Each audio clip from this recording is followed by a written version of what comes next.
itaas ang kanang kamay at sabay-sabay natin bigtasin ang panatang makabayan.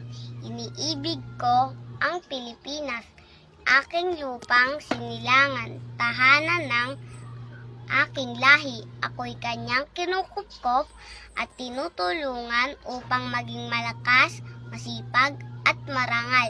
Dahil mahal ko ang Pilipinas, diringgin ko ang payo ng aking magulang. Susundin ko ang tunturin ng mamayang makabayan, naglilingkod, nag-aaral at nagdarasal ng buong katapatan. Iaalay ko ang aking buhay, pangarap, pagsisikap sa bansang Pilipinas. Panumpang katapatan sa watawat ng Pilipinas at sa bansang kanyang sinasagisan na may kangal, kataungan at kalayaan na ipinakikilos ng sambayang makadiyos, makatao, makakalikasan at makabansa.